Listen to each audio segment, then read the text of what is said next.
And now we are officially in the month of March. Well, March is National Nutrition Month, and we care about your health and well-being. In Sacramento, the top barriers to women's health is a lack of education and knowledge around health. So joining me to give us some tips on living a healthier lifestyle is Alicia Lowe and J. Bianca Roberts. Welcome to the show, ladies. Thank you. Thank you, So Aubrey. National Nutrition Month, what is that? So National Nutrition Month is the month of March, where we partner up with the American Heart Association, both Dignity Health and Western Health Advantage, and we just really promote eating healthy and being healthy and really trying to encourage our Sacramentans to lead a healthy lifestyle. No, I can agree with that. That's something that I continually strive for. I falter a lot. But what does it mean to eat healthy? Well, basically we want to really start to incorporate a lot of fruits and vegetables. You know, it used to be 5 a day was the minimum, but now they're saying up to 7 to 9 servings of fruits and vegetables a day. So pretty much every meal and snack you would be having some sort of plant-based food there. And then also, you know, low fat, lean proteins, and getting in your whole grains. That would be considered a good, well-balanced meal. Right, balance is probably key. Now, what about optimal times of day when we should be eating? Yeah, that question often comes up, and I generally recommend that patients, as much as possible, try to eat before 7 p.m. And the reason for that is we have certain hormones in our body that regulate how hungry we are and also our sleep. And when we're eating during that late night time, it interrupts that whole process. So it's really important to try to eat as much as possible earlier in the day. All right, so 7 o'clock is going to be my cutoff. Dr. Roberts told me so. And we always hear about different diets. There's fads and different ways that people are trying to be healthier or eat leaner. Which ones should we actually listen to? So all diets work and all diets fail. The best diet is the one that you're going to stick with forever.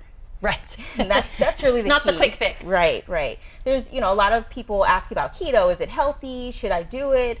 What do I think about it? And I think keto is a good option. The main thing, though, is as much as possible, we should try to avoid processed foods. And sometimes people will do keto and they'll be like on a full bacon diet, but that's not going to work in protecting the heart. Yes.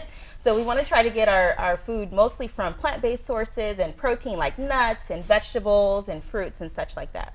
Well, I know there's a lot of awareness. I don't know if it's just because I'm getting older and I have kids and I think a little bit more about it, but you know, when you mention processed food or real food or plant-based, what is real food? Right, it's actually harder than you think to figure out what real food is. I guess you can think if it's boxed or packaged, that would be processed foods. Okay. And when you're looking at labels, even canned foods can be pretty tricky. So you want to find foods that have the least amount of ingredients. As much as possible, try to get foods that have less than 5 ingredients. And you want to make sure that the ingredients are ones you can pronounce. And that's the key part. I guess it's like, you know, if you can't say it or if it's a long list, it's probably a red flag that maybe this isn't the healthiest food. What about long-term consequences for people who don't eat healthy or really aren't trying to be healthy? So overweight and obesity, 2 out of 3 adult Americans are either overweight and obese, and 1 out of 3 children.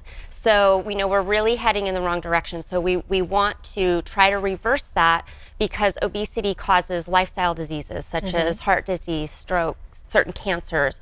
So we really want to try to promote that healthy lifestyle so we can decrease the risk of disease for our Americans. That's awesome because there's nothing wrong with being healthy. We should all try to be healthy. How can people participate? It's National Nutrition Month and they want to learn more. It's obviously a process. You got to kind of train your brain and your shopping habits, right? Right. So they can visit heart.org/healthyforgood. There's great recipes and ideas, you know, life hacks and different things that you can try to incorporate into your life that are easy, that aren't, you know, a full lifestyle, you know, makeover, but it's like, oh, let me do a little bit of this and a little bit of that. And over time, you actually start to change habits and hopefully develop some really good ones. That's some good advice. Dr. Roberts, what's the one thing you tell people if they're trying to get started on this healthy journey? What's the first thing they can do? Start slow.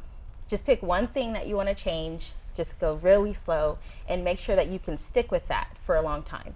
All right, well, sustainability. Yes. So make it a habit, make it a lifestyle. Ladies, I want to thank you for joining me today on the show, and happy National Nutrition Month. Thank you. Thank you, Aubrey. This interview involves commercial content. The products and services featured appear as paid advertising.